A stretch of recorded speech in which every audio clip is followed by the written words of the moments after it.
Hey Marilyn, you know what?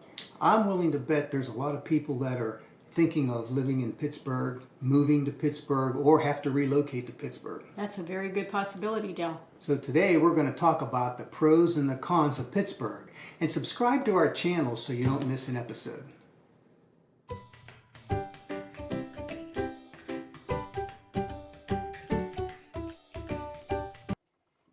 Okay, today we're going to talk about the pros and cons of Pittsburgh. But before we get into them, here are some interesting facts. Back in 2009, Pittsburgh was named the #1 city in the U.S. by Economist magazine. Then in 2010, Forbes magazine rated Pittsburgh the most livable city.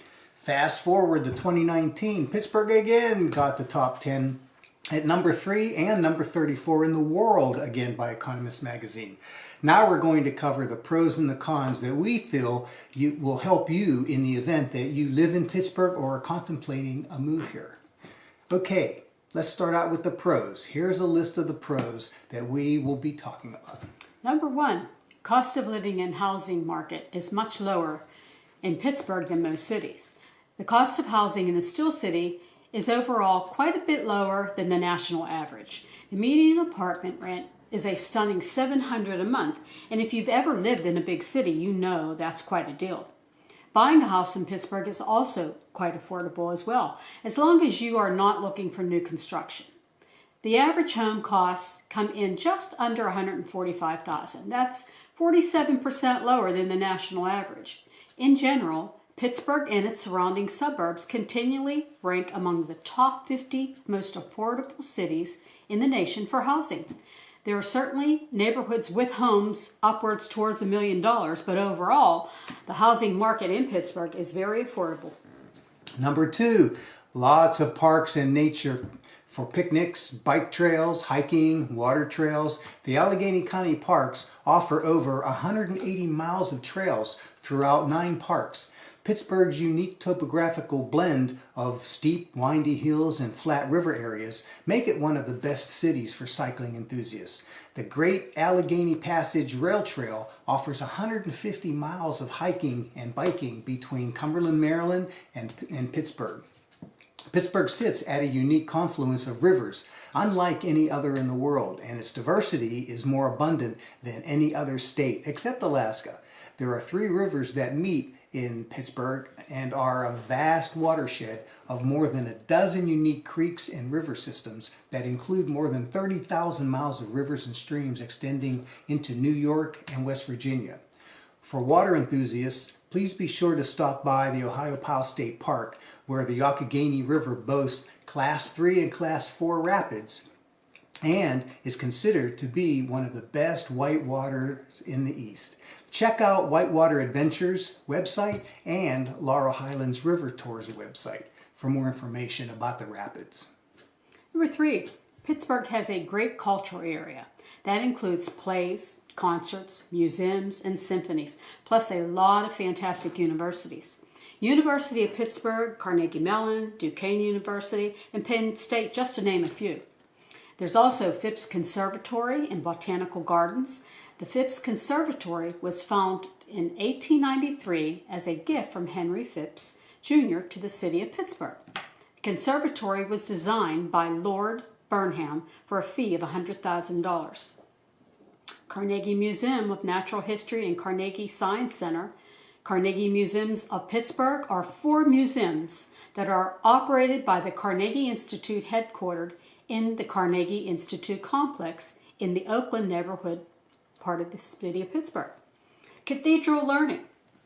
The Cathedral of Learning was built in 1926, is a building that serves as the centerpiece of the University of Pittsburgh, aka Pitt, main campus in the Oakland neighborhood. And finally, the Pittsburgh Zoo and PPG Aquarium is one of the only 6 major zoo and aquarium combinations in the United States, located in Pittsburgh Highland Park Zoo area, and sits on 77 acres of parkland, where it exhibits more than 40,000 animals representing 475 species, including 20 threatened or endangered species. Number 4, Pittsburgh is home to some of the best medical facilities. Finding good health care in Pittsburgh won't lead to exorbitant bills. The costs here are below the state and national averages. What's more, PittsburghToday.org reports that the city is the leader in providing low-cost health insurance, making health care significantly more affordable than the sister city, Philadelphia. Also, while the national average for visits to the doctor is $105, Pittsburgh professionals cost just under $90. That's an enormous difference, but over time it will add up. Also, there are more than 35 hospitals located in Pittsburgh. Here are Pittsburgh's two largest healthcare providers, UPMC that employs 53,000 people and Highmark employs 21,000 people. Number 5, revival of technology area that is attractive to college grads. Once a center for production of steel, iron, and glass, Pittsburgh is now advancing leader in medicine, education, healthcare, robotics, software engineering, and high-tech industries. In fact, the Pittsburgh Tech Center generates $22 billion in the last decade, according to some reports. As a matter of fact, Google flies its flag over what was once the old Nabisco plant, now an office employing more than 600 of its techies.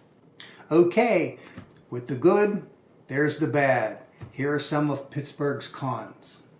Number 1, driving and getting around can be a pain. No mass transit. Also, several main highways only offer a few off-ramps that lead into the city proper. This means that you must navigate a fair portion of Pittsburgh's side streets and main roads in order to find your destination. So, you will find navigating isn't the toughest part. Because of the lack of the grid system for the streets, thanks to the geography, and because there may not be a major highway, no mass transit, and poor signage, and conditions of some of the side streets can be tricky to navigate. Part of the problem is, the city of Pittsburgh was developed greatly near the beginning of the Industrial Revolution. Before all the cars were built, hence, there are few driveways. Mostly everyone parks on the street. This makes streets narrow for driving purposes. It's not uncommon to see a chair next to the curb in front of somebody's home to reserve a parking spot. Also, Pittsburgh's topography makes for some interesting roads and ways to navigate them. It's been said by New York Times that Pittsburgh is the only city in America with an entrance. They're referring to the moment you exit the Fort Pitt Tunnel and see the skyline laid out before you, and it's so impressive that it's been featured in a number of movies and television shows. Just don't get distracted by the view. That's true. Number 2, the infrastructure needs more attention. A lot of Pittsburgh's infrastructure was built a very long time ago. A lot of it has timed out in terms of its useful life and is in need of major repair. Pittsburgh has a lot of bridges and several tunnels that are in need of repair. There are plans in place to address these issues, but when you have 446 bridges as well as old roads, it's not going to happen overnight. Last but not least is our Pittsburgh weather. Winters are cloudy and wet. Although it has improved over the years, we do not get as much snow as we did years ago. Time of year again, the temperatures are dropping tonight. Chief Meteorologist Mike Harvey is revealing your winter weather forecast for the season, Mike.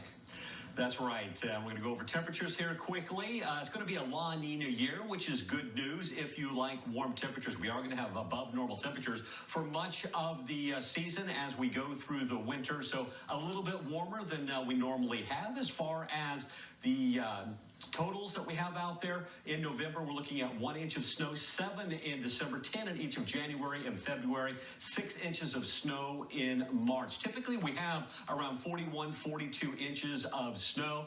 This coming year, we're looking at about 30 to 38 inches of snow, mid-range of about 34 inches.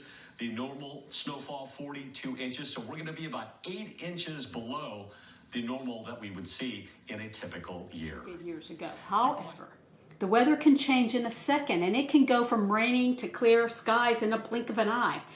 As said by a newscaster in Pittsburgh, we can experience 3 seasons all in one day. On an average, there are only 162 sunny days per year in Pittsburgh. The U.S. average is 205.